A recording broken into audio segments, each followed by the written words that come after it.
something about you that I can't help but smile when you smile and laugh when you laugh. Something surrounds you. Welcome to the Human Intimacy Podcast. Dr. Kevin Skinner with MaryAnn Michaelis, licensed clinical social worker. So, MaryAnn, I don't even dare ask how you're doing today.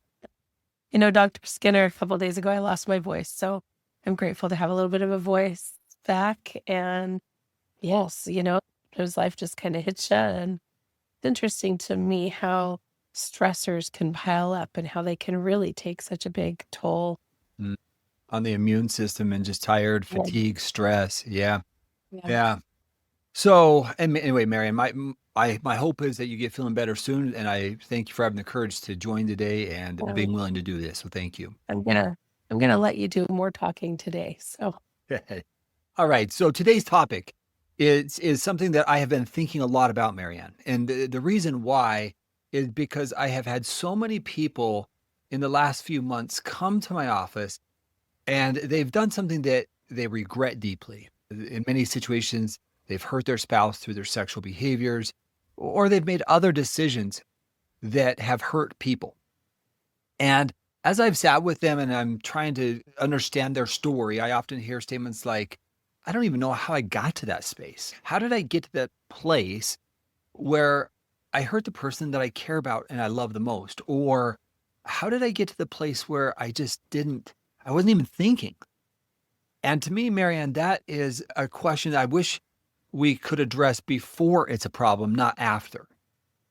And so today I want to talk about the choices that we make and why we make the choices we do. Let me give another example of this, MaryAnn.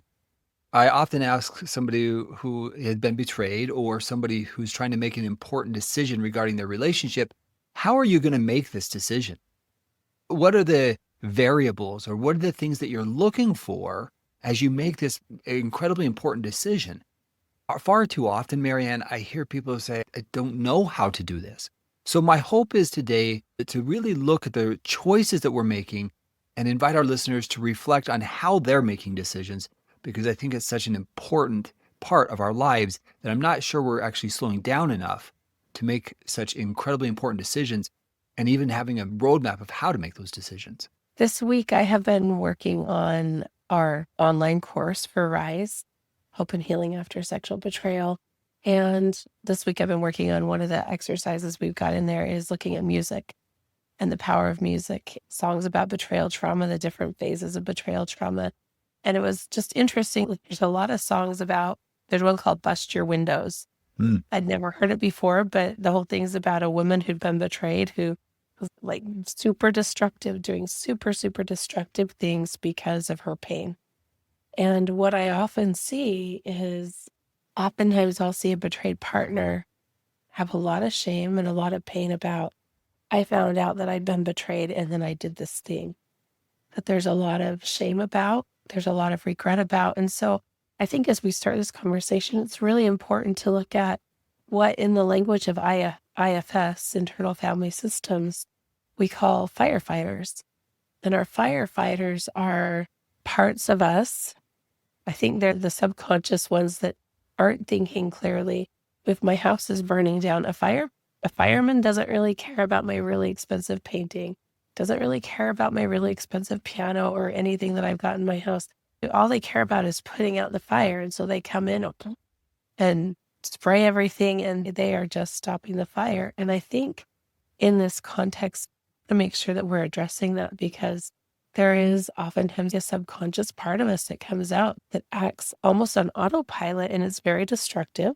And often as we have shame later on going like, I don't even know how I got to, I don't even know who that was. I don't even know, like I was not thinking. It's such almost like a primal, almost dissociated part of us that is just trying to stop the pain. So I want to make sure that we're addressing that today as well.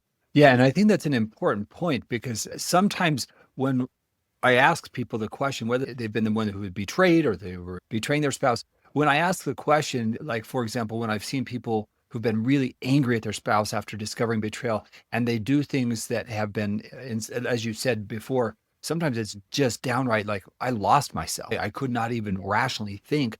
And when you hear stories like that, MaryAnn, you realize that when the brain is flooded, you don't think about what you're experiencing. You just don't do that. And so you could be engaging in something and it's so out of character. And I hear people say, that isn't who I've been, but I did those things. And so let me give a few examples of this as we try to break it down. We become vulnerable for certain emotional expressions when we don't pause and reflect on why we're doing what we're doing, MaryAnn. And so when I talk with individuals and we start breaking down, let's say that you were the person who betrayed a spouse. And when you start breaking it down, there's always a story. And that story is often you see people living in secrecy, hidden behaviors, but you also see a history that comes from a past that they have that maybe they've never opened up or talked about. You also see it in individuals who get into a situation where they're vulnerable because they don't have strong enough boundaries. See, I believe that the choices we make when we don't have boundaries around our decisions, then we're more prone to make mistakes. And so I think, MaryAnn, personal boundaries, may I say it another way, when I know my core values and I choose to live consistent with them, it's easier for me to make choices. But I'm often going to make mistakes or cross over lines that I said I'd never do that, because when I discover, MaryAnn, that how did I get there? It's almost always a boundary violation or going against my values that I thought I would never cross. And to me, that's because we didn't pause to reflect on our core values and then try to align all of our actions with those decisions. Let me ask you a couple questions about that. Then, Dr. Skinner, I want to hear your thoughts on that in regards to, is this something that just hasn't developed from childhood and it's just a continuation? Like, I've never learned how to have those boundaries. And so I'm just going through my life not thinking about it, making destructive choices. Yeah, a few years ago, MaryAnn, I was talking with an individual and he was trapped in unwanted pornography use and crossing over some other boundaries with some coworkers. I don't know, this is probably 10, 20 years ago. It was early in my career. And I heard this statement. I've heard it over and over in my life. It's like, how did I get there? How did I get to that space? And we started going back in time and looking at teenage experiences. And as he started exploring some teen experiences, one of which was a big part of what we refer to as his arousal template. And his arousal template was truly related to being pursued. He wanted to see if pursuing people, if he could have them show interest in him. So he wanted them to, but he would initiate and then see if they would pursue him. But that was something that started early in his teen years. And so that for him was a lack of awareness, because as we started looking at a childhood, adolescent memory, it truly boiled down to this teenage boy who wanted to see if he could get attention because he felt like he didn't belong and he didn't fit. And then when he found how empowering it was to get attention, he had never put the two together, that he had just carried on that same pattern from his earlier life experiences. And so now he's an adult. He hasn't really talked about it. But as we break things down, we start to see how people construct their actions or behaviors outside of their considered values. But I'm also thinking about trauma reenactment, where I may be reenacting something that I experienced earlier in my childhood or adolescence that was traumatic. And I might be repeating that over and over and over again in my relationships. And I think it's important to understand this, once again, this is not something that we are consciously usually choosing. And as a therapist, when we hold that up and say, hold on a second, this is a pattern. It looks like I had this just with a client just recently where we were talking about a pattern with their husband and their mom. I said, wow, that looks like the same pattern that's happening with you and your husband. Kind of blew my client out of the water. Holy cow, I didn't even see that or realize it, but this is the exact same pattern, but being played out again. And I think it's important understanding trauma or traumatic reenactments, that oftentimes our brain is actually trying to have a different outcome, a positive outcome, so that it can close it up and resolve it. So we might find ourselves, sometimes I have clients who've been in multiple marriages and the same patterns have happened over and over and over again. we have to start looking, what are the patterns, and is there some traumatic reenactment that we need to start working on so this doesn't continue to happen? Yeah. And so what we're describing here, MaryAnn, is I think we're trying to identify blind spots, the spots that we just can't see, that we're either reenacting something maybe from childhood, as you mentioned earlier, is that developmental that I get stuck at a certain age. And often it's because some event or events occurred to me. And I am trying to create a different outcome, but usually I end up doing the same or similar things that happened or did at that age. So we can call that trauma repetition, which we could also go back to certain life experiences and say that arousal template began at that time, and I'm just continually acting out that arousal template. So I guess the point here, MaryAnn, is individuals, when I talk with them, usually one of the core parts to change, whether I'm the betrayed or whether I'm the betrayer, is to understand the decisions that we're actually making and why those decisions are being made. And usually that we have to understand our past. Sometimes it's even generational past, MaryAnn, because I've seen certain people say, well, that's just what we do in our relationships. We're committed no matter what. We're going to stay no matter what. And they don't even question it.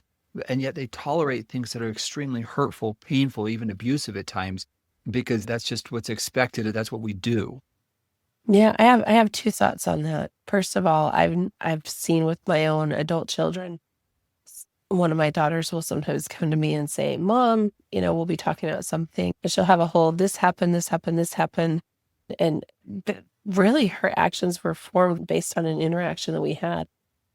I won't remember it at all. She'll say, don't you remember?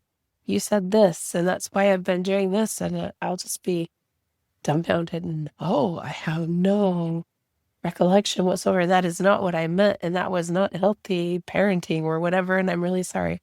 One of the stories that I really appreciate sharing with my clients is there was a guy who was watching his wife prepare a ham, and she was cutting off the ends of it.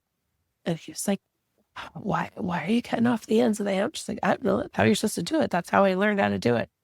And I said, well, Mom's not here. Let's ask Dad. And so they asked a couple other people, and basically what they found out is the reason why in the family you had always cut the ends of the ham off before baking it.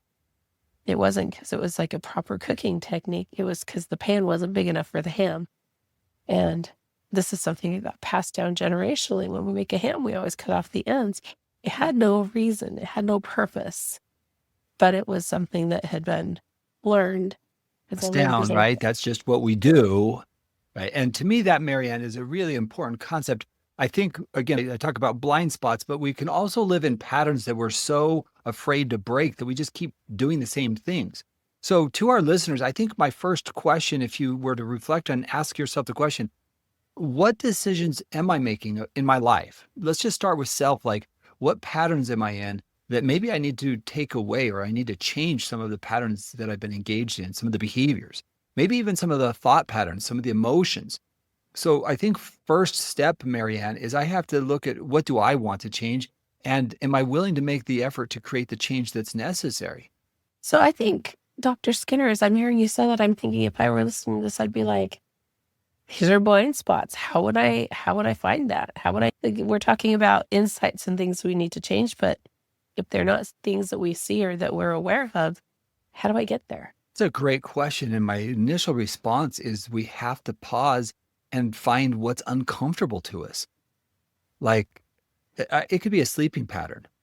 It could be that I'm using more substances than I think I should be, or I'm eating unhealthy foods, or I'm living in a secretive world where I have secret behaviors and I'm not talking with people. Again, I think if we all reflect on our lives, we could all identify things that we could do better. So I think it's an honest self-evaluation of, what am I doing that's uncomfortable or maybe should make me uncomfortable, but I'm afraid to change or I don't want to change. And I think that that's just an honest self-evaluation, MaryAnn. As you speak to that, what I really appreciate when I work with my clients, when we're working on boundary work, we have to start out looking at, what am I not okay with? What are the things? And so as you said, things that feel uncomfortable, a lot of times we may have learned, oh, just suck it up, just be stoic, just keep on moving. But when we stop and say, hold on a second, that doesn't feel comfortable for me. What is it that I really need here? This is where we, at least with my clients, this is where we really start to create healthy boundaries. we start noticing, oh, I feel uncomfortable about that. I could just ignore it, or I can start to figure out what's my need here that's not being met and make a healthy request. There's a part here that I don't want to overlook, and that is it requires an open mind, an open heart, whatever you want to call that, to say, where I'm at, the way I'm acting, I don't want to continue to be this way. I don't want to continue doing those things. And I think that that starts off with just a truly a personal honest self-evaluation. And if we overlook certain parts of our lives or certain things that I'm not ready to give that up. Well, even then we should be asking a question, why am I not ready to change this part of me?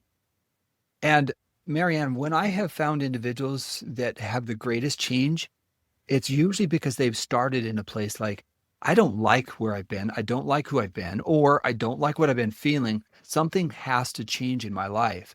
And I've seen that from both a betrayer and a betrayed, but I've also seen that in people who've been using substances. I've seen it in people who have wanted to change jobs, but they've been so comfortable with their job that they're like, I don't know if I can. And yet, when I see them take that step into the proverbial darkness in hopes that things can be better, all of a sudden there's more energy to it, because change is what we long for in our lives. But if we just keep doing the same things over and over again, we begin to feel hopeless. We get bored with our lives, maybe even depressed, because we're not creating change. And I really do believe this, MaryAnn. I think there's a part of us that strives to be better human beings. And when we're not tapping into that part of us that wants to be the better human being, I think we're more prone to depression and anxiety. And I think that's because we know we're not being that person that we could be. I'm just reminded of years ago, I was living in Vail, Colorado, a little ski resort town. And I had a job I didn't love. And I noticed that I would stay up really late on Sunday night because I didn't want to get up on Monday morning. And I remember having the conversation with my husband to say, like, I don't want to get up. And I think being able to also have people around us who can help us through, who can help us reflect on things, is really important. When I shared this with my husband, he said, well, why don't you quit your job and find another job then? And the rule that I had in my mind was, I haven't been in this job that I'm in long enough. We had just moved there 6-8 months before. It was like, I've only been in this job maybe 9 months. I can't have on my resume that I've only been in a job for 9 months. There was this rule that I was living by. And what was fascinating is he was like, well, I'm going to support you. I want you to be happy. But I remember talking to somebody from work, and she was like, Bunny, in this town, this is a ski town. 6 months on a resume looks fantastic. And I didn't realize that. But I had my very rigid, so I can't get a job if I haven't been here for a certain amount of time. But that wasn't the way of that area, of that culture, of that society. I like what you're saying there, because you had an expectation. Right. And that expectation was, it doesn't look good on a resume, so I've got to endure this. And sometimes when we recognize and really reflect on why we're doing what we're doing, we're like, why am I doing this? And it's nice, as you said, we need to talk with somebody and get another outside opinion. I think that's a really good idea. When we try to make decisions on our own, we typically think the same thoughts, feel the same feelings, and just keep doing the same things, MaryAnn. So I think it is a wise idea for us to step back, do our own best evaluation, and then explore. Here's some thoughts I have. Could you give me some just honest feedback on what I'm thinking or what I'm experiencing? To me, that is using someone else's brain to see into our world and how we're perceiving it. One other part there, MaryAnn. When we find that kind of self-awareness and we've reached out for support, we still have our own fears, because change creates a lot of fear. So, MaryAnn, the biggest part there after that is we have our own fears. What if I can't change? What if I can't do this? What if I can't overcome this unwanted sexual behavior? Or what if I can't do it on my own if I choose to leave this relationship? Or what if I hurt somebody in my decision-making process? And so we often will get stuck or frozen in the process.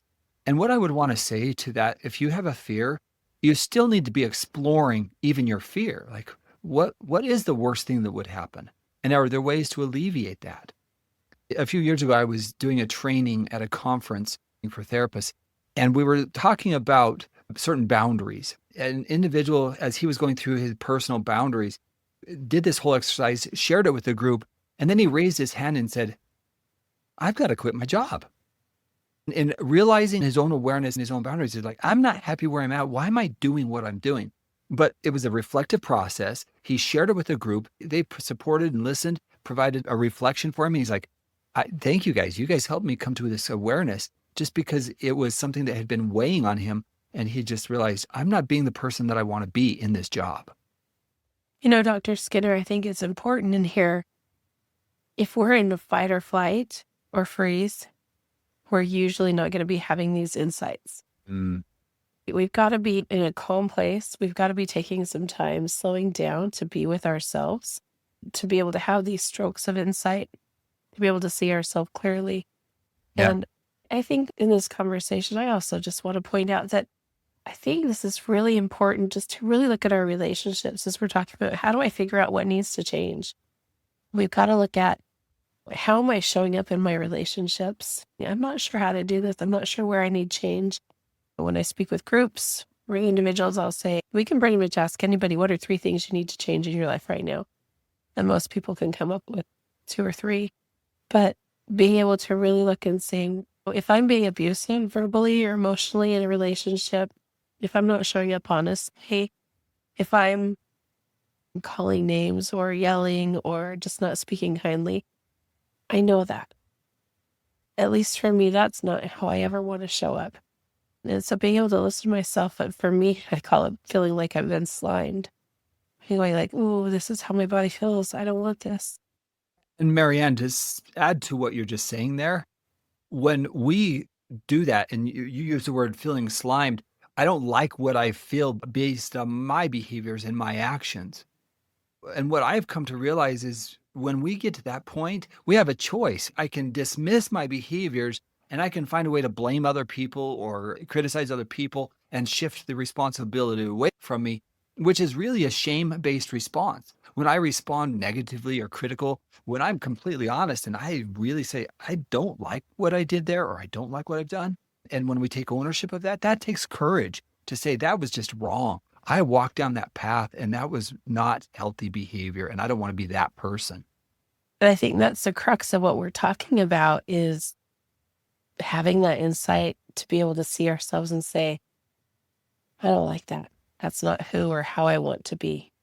And really listening to ourselves and say, like, that's not the value that I want to, that's not how I want to interface with my world. So I need to fix some things.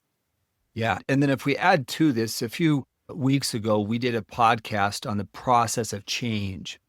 So even if I realize I don't like the choices I'm making, I don't want to be that person who's hurting a spouse, I don't want to be angry, I don't want to live in the patterns that we've been living in, that process of taking action, where we talked about that process of change, when we start to take action, there's a new energy about us.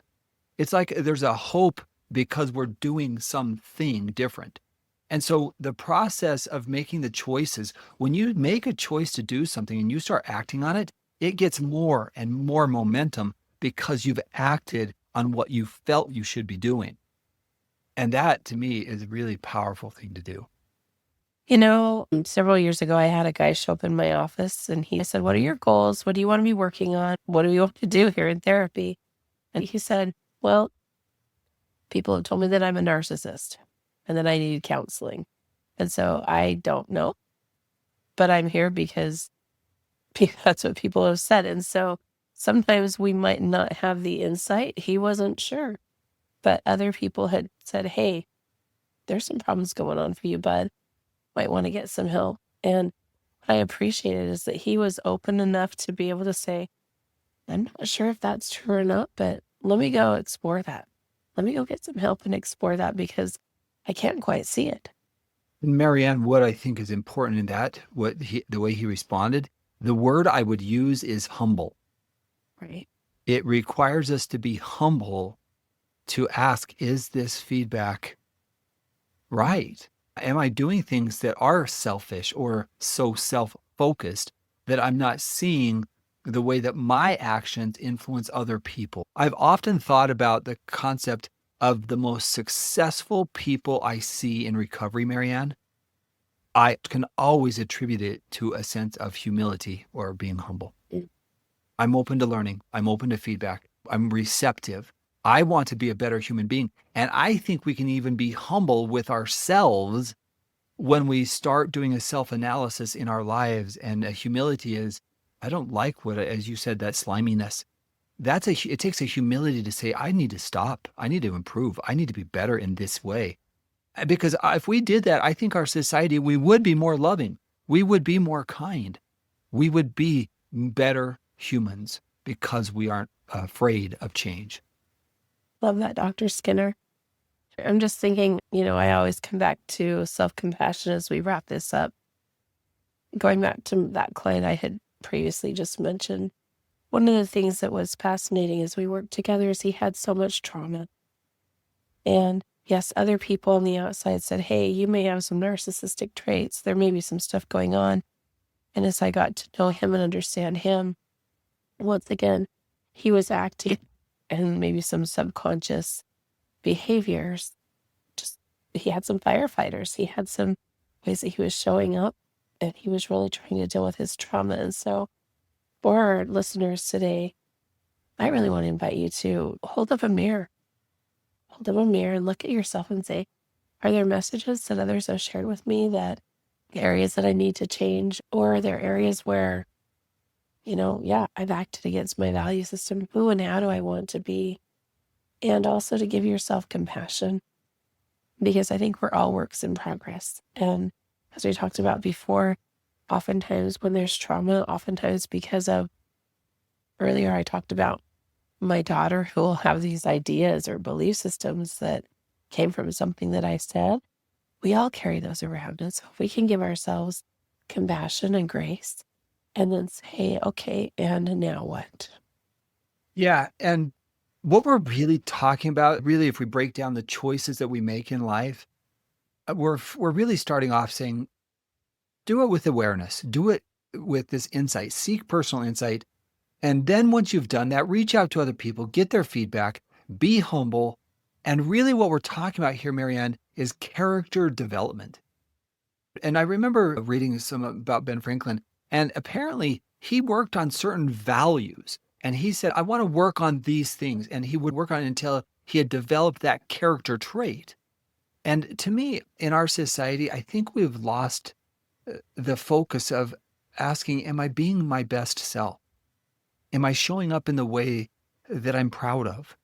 Am I being this person that I respect my own behaviors? And when we, as a human race, forget that, then we are more, can I say, animalistic, more self-focused, rather than how do I contribute to society? How do I make society better? And I think if we were to focus more on that kind of character development, much like Ben Franklin, I think we would have a better society.